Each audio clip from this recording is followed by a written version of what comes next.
وہ کون سے کردار ہیں، وہ کون سے محرکات ہیں، وہ کون سے لوگ ہیں جو اس میں انوالوڈ ہیں، فلسطین کی جانب سے ایکٹرز کون ہیں اور آئیڈیالوجیز کیا ہیں۔ اس کے علاوہ پیلسٹینین اتھارٹی کے پاس کوئی وسائل نہیں ہے اپنا کام کرنے کے لیے، وہ ہیویلی ڈیپینڈنٹ ہیں انٹرنیشنل ایڈ کے اوپر۔ ان کا ریلیشن شپ حماس سے بھی بہت ٹینشن والا رہا ہے کہ سیٹلمنٹ ایکسپینشن ہو غازہ میں اسرائیلیز کی، جو ہم دیکھ رہے ہیں کہ ہوتا رہا ہے۔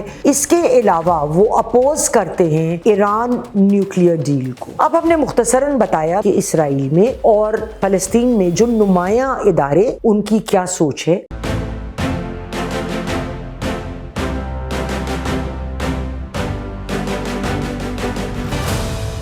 السلام علیکم خواتین و حضرات، آج کا پروگرام اور اگلا پروگرام ہم بات کریں گے اسرائیل اور فلسطین کے بارے میں کہ وہ کون سے کردار ہیں، وہ کون سے محرکات ہیں، وہ کون سے لوگ ہیں جو اس میں انوالوڈ ہیں۔ پہلے پروگرام میں ہم بات کریں گے اسرائیل کے اندر جو ایکٹرز ہیں اور ان کی آئیڈیالوجیز کیا ہیں، اور فلسطین کی جانب سے ایکٹرز کون ہیں اور آئیڈیالوجیز کیا ہیں۔ اور ایک بات میں پہلے سے بتا دوں کہ آئیڈیالوجیز ایک دوسرے سے لڑتی ہیں، یہ کمپیٹ کرتی ہیں۔ جب کوئی آئیڈیالوجیز ایک دوسرے سے کمپیٹ کرتی ہیں تو یہ بڑا مشکل ہوتا ہے کہ وہ کسی ایک کامن گراؤنڈ پہ آ کر اپنی گفتگو کریں۔ فلسطین میں جو ادارے ہیں، جو آرگنائزیشنز ہیں، Palestinian authority, Hamas, Palestinian Islamic جہاد یا جس کو PIJ کہا جاتا ہے، پیلسٹینین لبریشن آرگنائزیشن یعنی PLO، یہ نمایاں کردار ہیں۔ پیلسٹینین اتھارٹی جو ہے mid 1990s میں اسٹیبلش ہوئی اور اس کا زیادہ تر ایڈمنسٹریٹو کنٹرول جو ہے وہ ویسٹ بینک اور غازہ میں ہے، لیکن چونکہ ان کے جو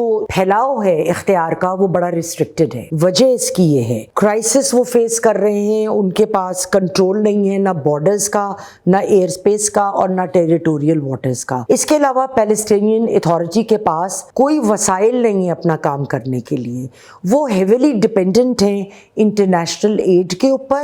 ان کا ریلیشن شپ حماس سے بھی بہت ٹینشن والا رہا ہے، اور 2007 کی کنفلکٹ میں دونوں فیکشنز کے درمیان جو جھڑپ ہوئی اس کے نتیجے میں حماس اب غازہ کو کنٹرول کرتا ہے، جبکہ پیلسٹینین اتھارٹی کے پاس بڑا لمیٹڈ کنٹرول ہے ویسٹ بینک کے اوپر۔ اگر ہم حماس کو دیکھیں، حماس 1987 میں فارم ہوئی اور مسلم برادرہڈ کے آئیڈیالوجیکل جو ان کا ہے سوچ، اس کے بنیاد پر فارم ہوئی ہے۔ اس کا ڈویل رول ہے، اس کی ایک پولیٹیکل اینٹی بھی ہے اور ایک ملیٹنٹ فورس بھی ہے جو اس کی آئیڈینٹی کے ساتھ بڑی سینٹرل ہے۔ اس میں جو ان کے لیڈر ہیں وہ اسماعیل ہانیہ ہیں جو chief of Hamas political bureau تھے 2017 میں، اور حماس جو ہے وہ ایمفسائز کرتا ہے ریزسٹنس اگینسٹ اسرائیلی آکوپیشن۔ آپ کو یاد ہوگا میں نے چند ہفتے پہلے پیلسٹائن میں ہونے والے مظالم پر ایک پروگرام کیا تھا، اور میں نے کہا تھا کہ جب آپ حماس کو سپورٹ کرتے ہیں تو آپ نیسیسریلی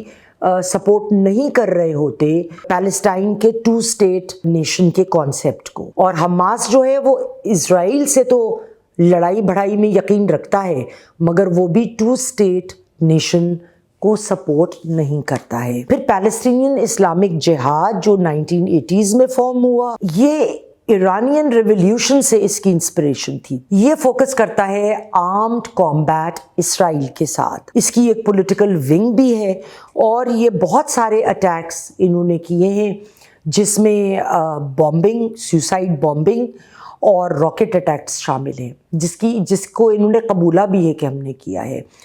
اگین یہ پیلسٹائن کے 2 اسٹیٹ نیشن کے کانسیپٹ کو نہیں سپورٹ کر رہا ہے۔ پھر آ جاتے ہیں PLO، پیلسٹائن لبریشن آرگنائزیشن، جو 1964 میں جو اس کا پیدائش ہوئی، اور بڑا سالوں میں اس کی جو اسٹریٹجی ہے وہ بہت بدلی ہے۔ یاسر عرفات کی لیڈرشپ کے انڈر یہ گوریلا وارفیئر میں بلیو کرتے تھے، پولیٹیکل اینٹی ان کی اس میں ایوالو انہوں نے کیا، اور انہوں نے یہ واحد وہ آرگنائزیشن تھی پیلسٹائن کی جو اس بات میں یقین کرتی تھی یا کرتی ہے اسرائیل کے ساتھ بات کرنے سے مسائل کا حل نکلے گا، ان سے لڑ کر مسائل کا حل نہیں نکلے گا۔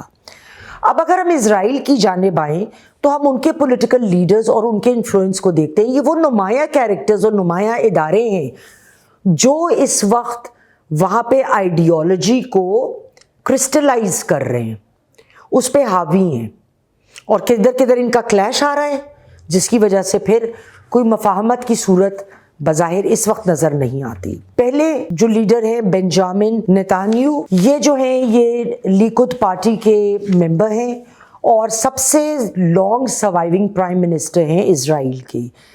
ان کی پالیسیز کیا ہیں کہ وہ بہت سپورٹ کرتے ہیں کہ سیٹلمنٹ ایکسپینشن ہو غازہ میں اسرائیلیز کی، جو ہم دیکھ رہے ہیں کہ ہوتا رہا ہے۔ اس کے علاوہ وہ اپوز کرتے ہیں ایران نیوکلیئر ڈیل کو۔ پھر آتے ہیں ایتامر بن گریو، یہ ایک بڑے پرومیننٹ اسرائیلی لائر ہیں اور پولیٹیکلی الائنڈ ہیں فار رائٹ جو زائنزم پارٹی ہے، ریلیجس زائنزم پارٹی، اور وہ ایک بہت بڑا پولرائزنگ فیکٹر ہے۔ انہوں نے بہت زیادہ اسرائیل کے پولیٹیکل لینڈسکیپ کے اوپر اثر ڈالا ہے۔ اس میں وہ جو ہیں وہ بلیو کرتے ہیں کہ مکمل اسرائیل، چاہے وہ ویسٹ غازہ ہے یا کوئی بھی حصہ ہے، اس کو تورا کے مطابق اور اسرائیلی قوانین کے مطابق گورن ہونا چاہیے، جبکہ وہ جوئش ساورینٹی کو تمام ببلیکل لینڈ آف اسرائیل میں پھیلانا چاہتے ہیں، اور یہ پیلسٹینین اسٹیٹ ہوڈ کی مخالفت میں بہت ووکل ہیں، اور یہ ایک بہت بھاری ان کی پرسنالٹی ہے۔ جو پالیسی اس وقت ہے اسرائیل کی ٹورڈز پیلسٹائن، اس میں ان کا بہت زیادہ نمایاں مقام ہے۔ پھر اگلے آتے ہیں بیزالل سموٹرچ، یہ فائنانس منسٹر ہیں، ایک پرومیننٹ اسرائیلی پولیٹیشین جو ریلیجس زائنسٹ پارٹی سے ہیں اگین، اور ان کے بارے میں بھی سب جانتے ہیں کہ وہ جوئش اسٹیٹ کو پروموٹ کرتے ہیں، اور وہ 2 اسٹیٹ نیشن کے سختی سے مخالف ہیں۔ وہ کہتے ہیں کہ مکمل ویسٹ بینک اور جو غازہ ہے، جو ہر علاقہ ہے، وہ جوئش کنٹرول کے انڈر، اسرائیلی کنٹرول کے انڈر آئے، پیلسٹینینز کا کوئی مقام نہیں ہے۔ ایک اسٹیٹ، کوئی 2 نیشن اسٹیٹ کی ہم یہاں بات نہیں کر رہے۔ پھر یاریو لیون ایک پرومیننٹ ممبر ہیں لیکٹ پارٹی کے اور فارمر جسٹس منسٹر بھی رہے ہیں۔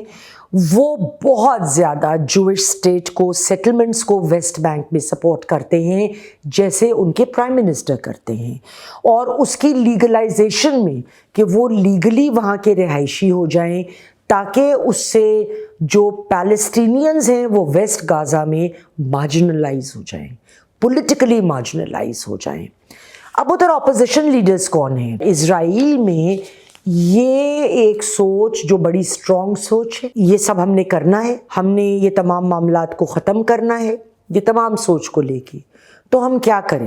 اپوزیشن میں یائر لیپڈ اینڈ نفتالی بینٹ ہیں، جو فارمر ڈائیورس کوئلیشن تھے، جو پرائم منسٹر کو، حالیہ موجودہ پرائم منسٹر کو نکالنا چاہتے تھے۔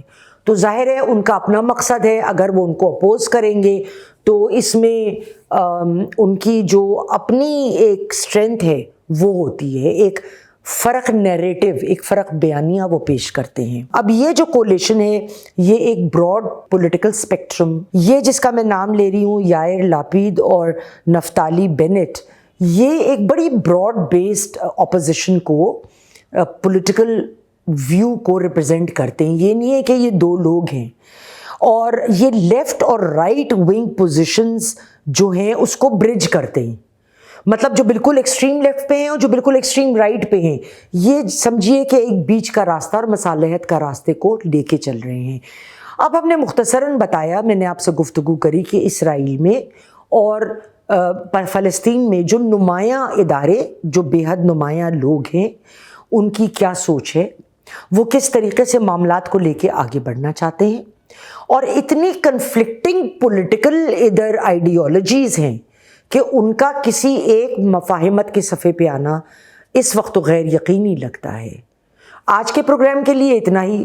انشاءاللہ اگلے پروگرام میں ہم سعودی عرب اور ایران کا رول پیلسٹائن اور اسرائیل کی کنفلکٹ میں ڈسکس کریں گے، ایک بیسک پیرامیٹر۔